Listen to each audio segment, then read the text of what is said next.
Hello friends. Date है आज 26 जून 2025 और आज डिस्कशन करने के लिए हमारे पास द हिंदू का एक बहुत अच्छा आर्टिकल है जिसमें बेसिकली ये डिस्कस करना चाह रहा है कि केरला की जो गवर्नमेंट और केरला के जो गवर्नर है उनके बीच में एक नए इशू को लेके कन्फ्लिक्ट स्टार्ट हुई है जिसपे पीडीटी आचार्य जी जिन्होंने जो बेसिकली सेक्रेटरी जनरल रह चुके हैं लोकसभा के, इन्होंने एक एनालिसिस या एडिटोरियल लिखा है या अपने एक आर्टिकल लिखा है जिसमें इस कन्फ्लिक्ट पे उन्होंने अपने व्यू रखे हैं। तो ये आर्टिकल को डिस्कस करते हैं। जैसे आर्टिकल की स्टार्ट कैसे होती है, कॉन्फ्लिक्ट का इश्यू ये है कि जो केरला के गवर्नर हैं, इन्होंने यहाँ पे केरला के पब्लिक फंक्शन में जो गवर्नमेंट का फंक्शन था, उसमें यहाँ पे भारत माता की फ़ोटो लगाई थी। इस भारत माता की फ़ोटो में जो भारत माता ने ये सैफ़रन क्लॉथ में सैफ़रन साड़ी में थी। इनके बीच में पीछे एक लॉयन था और इनके हाथ में एक त्रिशूल था। ये जो है ये फ़ोटो भारत माता की जो रिप्रेज़ेंटेशन है, ये रिप्रेजेंटेटिव इमेज और ये जो फोटो का यूज था पब्लिक फंक्शन में, यही गवर्नर और केरला की गवर्नमेंट के बीच में कन्फ्लिक्ट का एक रीजन बना। तो यहाँ पे ये जो पेंटिंग थी भारत माता जी की, ये उस रूम में रखी हुई थी जहाँ पे ऑफिशियल फंक्शन कंडक्ट हो रहा था। उसके सामने एक टॉल ब्रास लैंप भी रखा हुआ था और इसी चीज पे वहाँ के जो सीएम और दूसरे मिनिस्टर हैं, उन्होंने कुछ ऑब्जेक्शन उठाए थे इस ग्राउंड पे कि ये जो भारत माता की पिक्चर है, ये ना तो कॉन्स्टिट्यूशन, ना ही किसी लॉ के अंदर में रिकॉग्नाइज्ड है और इसका एज़ सच ऑफिशियल फंक्शन में यूज़ करना it is not considered a right thing. जैसे नेशनल एंथम की तरह या नेशनल फ्लैग की तरह या दूसरे जो नेशनल सिंबल है, जिनको ये किसी लॉ की बैकिंग है या किसी लॉ के अंडर में वो नेशनली रिकॉग्नाइज्ड है, भारत माता की जो इमेज है वो लॉ के अंडर में, कॉन्स्टिट्यूशन के अंदर में एज़ सच रिकॉग्नाइज्ड नहीं है। तो उस कॉन्टेक्स्ट में यहाँ पे इस बात को लेके जो केरला की गवर्नमेंट है, उनके जो चीफ मिनिस्टर और मिनिस्टर्स हैं, उन्होंने वहाँ पे इस पे ऑब्जेक्शन उठाया था और यहाँ पे गवर्नमेंट ने ऐसी पोजीशन ले ली है केरला की कि अगर किसी भी ऑफिशियल फंक्शन में जो गवर्नर ऑर्गेनाइज करते हैं, अगर वहाँ पे ये पिक्चर डिस्प्ले की जाएगी, तो अब केरला की गवर्नमेंट के जो फंक्शनरीज हैं, वो उसमें पार्टिसिपेट नहीं करेंगे। यहाँ पे एक डिस्कशन आता है कि ये भारत माता जी जो हैं, इनकी भारत माता की क्या सिग्निफिकेंस, क्या हिस्टोरिकल बैकग्राउंड रही है और इसका गवर्नर ने जो इनका पब्लिक फंक्शन में यूज़ किया है, वो कितना सही या कितना गलत माना जाना चाहिए। जैसे पहली बात करें तो भारत माता जी जो हैं, ये भारत माता की जो इमेज है, ये इमेज यहाँ पे एक इमोशनल आउटबर्स्ट के फॉर्म में ये जो बनी थी। जैसे पहले सबसे पहले एक स्लोगन आया था भारत माता की जय, जो फ्रीडम फाइटर्स थे जो उस टाइम फाइट कर रहे थे, उनका ये इमोशनल क्राई या कभी भी वो प्रोटेस्ट या मूवमेंट करते थे तो वहाँ पे ये स्लोगन रेज़ करते थे। तो यहाँ पे भारत माता का जो ये स्लोगन की तरह रीयूज़ करने लगे हाईएस्ट पिच में, जो वो जो स्लोगन का जो वे था या जिस तरीके से यूज़ किया जाता था प्रोटेस्ट में, वो बहुत सारे जो मिलियंस ऑफ लोग थे, जो मूवमेंट में पार्टिसिपेट कर रहे थे, उनको मोटिवेट करने में या उनको रेज़ोनेट करने में हेल्प करता था। ये बात सही है कि इंडियंस का एक डीप और इमोशनल बॉन्ड है भारत माता के कंसेप्ट के साथ। लेकिन केरला का जो एपिसोड या केरला की ये जो कॉन्फ्लिक्ट हुई है गवर्नर वर्सेस सीएम के बीच में या गवर्नमेंट के बीच में, यहाँ पे इशू ये नहीं है कि भारत माता की इमेज रेस्पेक्टेबल है कि नहीं है या उसको रखना चाहिए या नहीं रखना चाहिए। इशू ये है कि गवर्नर ने वो फोटो वहां पे यूज करी है जहाँ पे ऑफिशियल फंक्शन होते हैं और वहां पे फ्लोरल ट्रिब्यूट जो है ऑफिशियल फंक्शन का पार्ट बना के उन्होंने भारत माता को जो है वो फ्लोरल ट्रिब्यूट वहाँ पे दिया था। तो क्या ये गवर्नर का ये जो कंडक्ट है, जो उन्होंने अपने डिस्क्रिशन पे अपने मन से ये जो डिसाइड किया था कि गवर्नमेंट के ऑफिशियल फंक्शन में भारत माता की इमेज रखी जाएगी और उसको फ्लोरल दिए जाएँगे, क्या ये गवर्नर का डिसीजन सही है, जस्टिफाइड है या नहीं है? जैसे कॉन्स्टिट्यूशन या लॉ के अंदर में भारत माता की कोई पिक्चर रिकॉग्नाइज नहीं है किसी भी फॉर्म में, तो यहाँ पे ये जो भी पिक्चर है, भारत माता की ये जो पिक्चर है, ये गवर्नमेंट के किसी भी ऑफिशियल फंक्शन में नहीं रखी जा सकती एज़ सच। तो ये लॉग्ड लीगली अगर हम इसकी बात करें तो लीगली या मॉरली भी बोला जाए, तो मॉरली तो ये जो अटेम्प्ट था या जो स्टेप था गवर्नर का बिल्कुल सही नहीं था पीटीटी आचार्य जी के हिसाब से। भारत माता जी की ये जो फ़ोटो है, ये जो भारत माता की फ़ोटो है जो यहाँ पे रखी गई थी सैफ़रन क्लॉथ में, वो मेनली आरएसएस या बीजेपी जो है, वो अपने फ़ंक्शन में यूज़ करती है। जिस फ़ॉर्म में वो भारत माता की फ़ोटो रखी गई थी, एग्ज़ैक्टली वही फ़ॉर्म आरएसएस और बीजेपी अपनी जो पब्लिक फ़ंक्शंस होते हैं या फिर जो भी फ़ंक्शंस कंडक्ट करते हैं, उसमें इस इमेज को रखते हैं। तो गवर्नर जो है ये कॉन्स्टिट्यूशनल हेड ऑफ़ स्टेट हैं। तो इनसे ये एक्सपेक्टेशन रखी जाती है कि कॉन्स्टिट्यूशन के प्रिंसिपल्स के अकॉर्डिंगली अपनी एक्ट जो है, अपनी कंडक्ट जो है उसको वो जो है बिहेव करे। यहाँ पे गवर्नर जो है इंडिपेंडेंट डिसीजन नहीं ले सकते अपनी किसी भी ड्यूटी या फंक्शन को परफॉर्म करने में।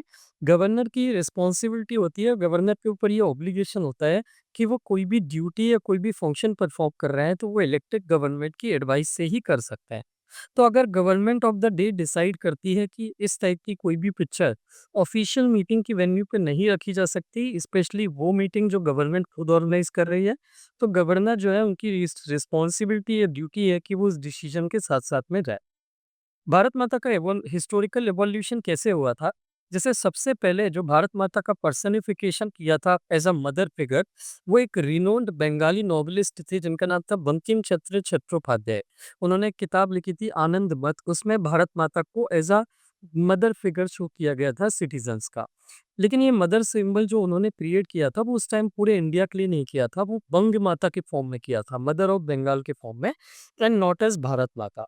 इट वाज अबिंद्रनाथ टैगोर, रविंद्रनाथ टैगोर जी के जो नेफ्यू थे अबिंद्रनाथ टैगोर, जो कि एक पेंटर भी थे। तो इन्होंने एक पेंटिंग बनाई थी बंग माता की 1905 में, जिसमें पहली बार सिंबॉलिक या पर्सन के फॉर्म में जो मदर फिगर था, ये मदर फिगर मतलब ये बंग माता का जो मदर फिगर था, उसको पर्सन के फॉर्म में इंडिकेट या शो किया गया था। इस डिपिक्शन में रविंद्रनाथ टैगोर ने जो पेंटिंग बनाई थी, इस डिपिक्शन में उन्होंने उनके 4 आर्म्स दिखाए थे जो कहीं न कहीं एक हिंदू गॉडेस से रिज़ेम्बल करता था। लेकिन ये भी उस टाइम पॉपुलर नहीं हुआ था। ये जो स्वामी विवेकानंद जी की एक डिसाइपल थी, दैट इज़ सिस्टर निवेदिता, इन्होंने ये भारत माता की पेंटिंग को जो है वो पॉपुलराइज़ किया था। आगे चल के यही जो पेंटिंग थी या यही जो रिप्रेजेंटेशन था, ये स्लोगन के फॉर्म में भी यूज़ किया जाने लगा और वहाँ पे जो वॉर क्राई हमारा था फ्रीडम मूवमेंट के टाइम पे, दैट वाज़ भारत माता की जय। ये नेशनल फ्रीडम मूवमेंट के टाइम पे एक मोस्ट पावरफुल स्लोगन बन गया था हमारी ब्रिटिशर्स के साथ फाइट में। और ये जो नेशनल मूवमेंट था, हालाँकि ये नेशनल मूवमेंट में भारत माता की जय के स्लोगन को तो अडॉप्ट किया था, लेकिन भारत माता की किसी पिक्चर को कभी अडॉप्ट नहीं किया, किसी पिक्चर फॉर्म को उन्होंने कभी भी अडॉप्ट नहीं किया। तो अब हम ये भारत माता को रिप्रेज़ेंट कैसे करें, हम इसको एक्सप्लेन कैसे करें कि भारत माता क्या होती है, कैसी दिखती हैं, किस फॉर्म में ये रिप्रेज़ेंट होती हैं? तो एज़ सच तो इसकी कोई डेफ़िनेट कंसेंसस बेस्ड इमेज नहीं है। मतलब ऐसी कोई इमेज नहीं है भारत माता की जिसको सारी सेक्शंस ऑफ द सोसाइटी, सारी कम्युनिटीज़ अक्रॉस द कंट्री एक सिंगल इमेज में एक्सेप्ट करते हो कि हाँ, ये इस कलर की साड़ी पहनेगी, इतने हाथ होंगे, इतना जानवर, ये वाला जानवर इनके साथ होगा। ऐसा कोई इमेज कंसेंसस नहीं है लोगों के बीच में भारत माता को लेके। Bharat Mata is more than a pictorial image, it is a image in our mind. ये हमारे माइंड में ज़्यादा इमेज है जो अलग-अलग तरीके से हम अलग-अलग कम्युनिटी अपने दिमाग में दिखती है। तो इसको भारत माता का सबसे अच्छा एक्सप्लेनेशन जो है पीडी के आचार्य जी के हिसाब से, भारत माता का सबसे अच्छा एक्सप्लेनेशन जवाहरलाल नेहरू जी ने दिया था। तो जवाहरलाल नेहरू जब किसी कुछ-कुछ मीटिंग में जाते थे तो वहाँ पे उनको ग्रीट करने के लिए भारत माता की जय बोल के जो है ग्रीट किया जाता था। तो एक बार उन्होंने बेसिकली ये चीज़ पूछी गई उनसे कि ये भारत माता जो है वो उसको आप कैसे एक्सप्लेन करोगे? तो उन्होंने बोला था मेरे लिए भारत माता का मतलब है इंडिया के जितने भी माउंटेन्स और रिवर्स हैं, फॉरेस्ट हैं, एग्रीकल्चरल फील्ड हैं, जो हमको फूड और रिसोर्सेज़ प्रोवाइड करते हैं, और ये सब जो हैं, इन सबको अगर आप पीपल ऑफ इंडिया की तरफ से देखा जाए, तो ये पीपल ऑफ इंडिया ही हैं। मतलब पहले तो उन्होंने ये बोला कि मेरे लिए तो ये माउंटेन, रिवर, फॉरेस्ट और एग्रीकल्चरल फील्ड जो हैं, यही जो है भारत माता का एक फॉर्म है। लेकिन अगर आपको मुझे एक इमेज शो करना हो कि मैं कैसे उसको मानूँ, या अल्टीमेट वन सिंगल वर्ड में मुझे एक्सप्लेन करना हो कि भारत माता किसको आप बोलोगे, तो भारत माता कुछ और नहीं है, ये पीपल ऑफ इंडिया ही है। हमारे इंडिया के जो लोग ही हैं, उन्हीं को मैं भारत माता बोलूँगा जो अक्रॉस द इंडिया स्प्रेड। तो अगर कहीं पे किसी की विक्ट्री होती है, भारत माता की अगर विक्ट्री बोली जाती है ना, तो भारत माता की जीत हुई है का मतलब क्या है? ये जो लाखों करोड़ों लोग हैं, जो हमारे लैंड में, इंडियन लैंड पे रहते हैं, इनकी जीत को ही मैं भारत माता की जीत मानता हूँ। तो ये उस टाइम के हिसाब से कंसेप्ट बहुत अच्छा था। उस टाइम पे ये 19th लेट 19th सेंचुरी या अर्ली 20th सेंचुरी में ये सिंबल किस लिए बनाया गया था? ताकि लोग इमेजिन कर पाएँ कि हम इंडिया किसको बोलते हैं। मतलब जब हमारा नेशनलिज़्म चल रहा था, जब हम ब्रिटिशर्स के अगेंस्ट में फाइट कर रहे थे, तब ये भारत माता का कंसेप्ट बहुत रेलेवेंट था। ये लोगों को एक ग्रुप में बाँधने में, एक मोटिवेशन करने में, एक एक ऐसा भाईचारा बढ़ाने में हेल्प करता था। लेकिन इसका आज की डेट में उतना ज़्यादा रेलेवेंस नहीं है। मतलब इवन गांधी के अंदर में जो इंडियन नेशनलिज़्म था, जब गांधी अपना नेशनलिज़्म चला रहे थे, फ्रीडम मूवमेंट चला रहे थे, तो उन्होंने भी ऐसा कोई भारत माता के कांसेप्ट का बहुत ज़्यादा यूज़ नहीं किया। Prior to Gandhi there was a large amount of use of Bharat Mata, but once once Mahatma Gandhi took the lead of the freedom movement या फ्रीडम स्ट्रगल, तो उन्होंने उनका जो मूवमेंट था वो बहुत सेक्युलर कोर कैरी करता था, जिसमें किसी पर्टिकुलर रिलीजन की गॉडेस से भारत माता को रिप्रेजेंट नहीं किया जाता था। तो over the period of time ये जो कंसेप्ट था भारत माता का, ये आउटडेट हो गया और आज की डेट में हमारी इतनी सारी जो डाइवर्सिटीज़ हैं इंडियन सोसाइटी में, जो डिविजन्स हैं, रिलीजन, रेस हैं, अलग-अलग टाइप के कल्चरल डेवलपमेंट हैं, इन सारी चीज़ों को अगर हम देखें तो वो एक सिंगल इमेज भारत माता की जो इमेज यहाँ पे गवर्नर ने लगाई है, उस टाइप की कोई एक सिंगल इमेज इन सारी डाइवर्सिटीज़ को रिप्रेजेंट नहीं कर सकता। अगर हम बात करें गवर्नर वर्सेस गवर्नमेंट की, तो यहाँ पे गवर्नर का जो एक्शन था, जैसे हमने भारत माता का बैकग्राउंड तो देख लिया कि भारत माता की हिस्ट्री क्या थी, कैसे इवॉल्व हुआ, ये कंसेप्ट कहाँ से आया और भारत माता का आज कितना रेलेवेंस है, ये भी हमने देखा कि क्या आज एक सिंगल इमेज भारत माता की इंडिया के पूरे इंडिया को रिप्रेजेंट कर सकती है। तो हमने ये तो देखा कि हाँ, ब्रॉडली ऐसे तो नहीं कर सकती। अब हम बात करें गवर्नर के कंडक्ट की, चलो ठीक है, एक बार जी हम मान भी लें कि वो इमेज चलो पूरे इंडिया को रिप्रेजेंट कर भी देती है, तो भी क्या गवर्नर का वो एक्शन सही था? तो यहाँ पे सुप्रीम कोर्ट ने कुछ केसेस में पहले ही ये बोला है कि गवर्नर के डिस्क्रिशन की एक लिमिट है।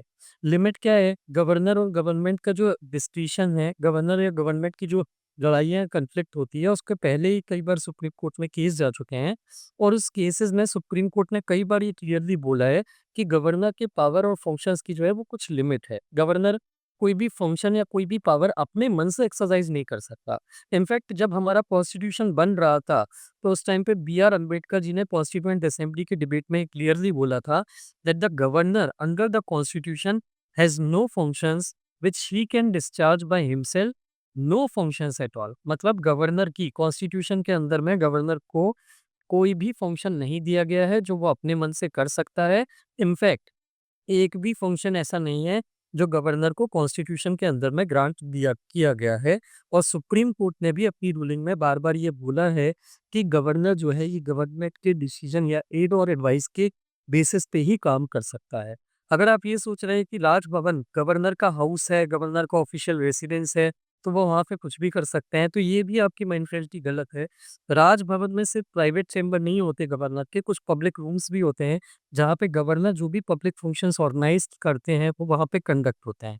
लेकिन उन पब्लिक रूम्स और हॉल्स में भी जहाँ पे गवर्नर गवर्नमेंट फंक्शंस ऑर्गेनाइज करता है, जैसे कि स्वेरिंग इन सेरेमनी कंडक्ट करता है सीएम और मिनिस्टर्स की, वो भी गवर्नर वहाँ पे वो कैसे परफॉर्म करेगा, ये गवर्नमेंट की एड और एडवाइस से ही डिसाइड होता है। मतलब अगर गवर्नमेंट ये बोले कि वहाँ पे ये फोटो, ये पोर्ट्रेट नहीं हो सकती other than the national symbols, तो गवर्नर बाउंड है उस एडवाइस को फॉलो करने के लिए और इसीलिए इस कॉन्टेक्स्ट में पीडी आचार्य जी के हिसाब से जब हम ये पूरे इशू को देखते हैं तो हमको ये समझ में आता है कि यहाँ पे गवर्नर का डिसीजन जो है ये बहुत गलत था और ऐसा नहीं होना चाहिए।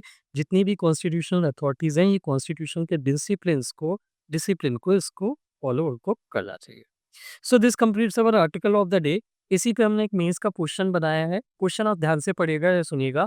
The use of unofficial religious cultural symbols in official government functions raises important questions about constitutional morality, secularism and federal autonomy। हमको यहाँ पे एक स्टेटमेंट दिया है कि जो अनऑफिशियल रिलीजियस कल्चरल सिंबल्स होते हैं उनका ऑफिशियल गवर्नमेंट फंक्शंस में यूज करना एक बहुत इंपॉर्टेंट क्वेश्चन होता है कॉन्स्टिट्यूशन, मोरालिटी, सेक्युलरिज्म और सेंटर स्टेट रिलेशंस के ऊपर। इस कंटेक्स्ट में in this context critically evaluate the limits of gubernatorial discretion in India and suggest measures to uphold constitutional decorum in Raj Bhavan state government relations। तो इस line को, इस statement को देखते हुए इस कंटेक्स्ट में हमको ये इवैल्यूएट करना है कि गवर्नर का डिस्क्रिशन किस हद तक या किस लिमिट तक अलाउ किया जा सकता है और ऐसे कुछ मेजर्स सजेस्ट करना है कि राजभवन में और स्टेट गवर्नमेंट मतलब गवर्नर और स्टेट गवर्नमेंट के रिलेशंस के बीच में कॉन्स्टिट्यूशनल प्रिंसिपल्स को अपहोल्ड किया जा सके। तो आपको इस क्वेश्चन का आंसर लिखना है, खुद का क्वेश्चन का आंसर लिखिए। मैं आपको आज एक और वीडियो डालने वाला हूँ, अब से we are making a rule, जिसके अंदर में मैं आर्टिकल डिस्कस करूँगा, फिर आपको at the end of the video एक क्वेश्चन दिया करूँगा। इस क्वेश्चन का आंसर आपको लिखना है और आंसर लिख के आपको हमारे टेलीग्राम के चैनल पे भी पोस्ट करना है और इस क्वेश्चन के आंसर का एक डिस्कशन का अलग से मैं रोज़ वीडियो बनाया करूँगा, जिसमें मैं सिर्फ़ इस क्वेश्चन के आंसर को डिस्कस किया करूँगा। तो वहाँ पे पहले आप अपना आंसर लिखिए, उसके बाद इस वीडियो को इस आंसर को लिखने के बाद जो मैं आंसर राइटिंग का वीडियो बनाऊँगा जिसमें मैं इस क्वेश्चन का आंसर डिस्कस करूँगा, वो देखिए और मैच करिए कि आपने कितना आंसर सही लिखा है या कितना गलत लिखा है, क्या उसमें मिस किया है। This will help you improve the answer writing structure, your answer writing procedure या answer writing quality. So this completes the article of the day. I hope you like the video. Please do share it with your friends who are preparing for the exam. Other than that हमारा एक GS का mentorship course जो है ये भी running है। मैं आपको जस्ट ये रिमाइंड कर रहा हूँ, अगर आप इस मेंटरशिप कोर्स को ज्वाइन करना चाहते हैं, इसमें मैं आपकी प्रीलिम्स, मेंस, इंटरव्यू तीनों की सिस्टमैटिक तरीके से, डिटेल्ड तरीके से at a very affordable price preparation कराऊँ, तो इस केस में आपको जस्ट सिंपली मुझे इस नंबर पे कॉन्टैक्ट करना है 8962291192। Thank you very much.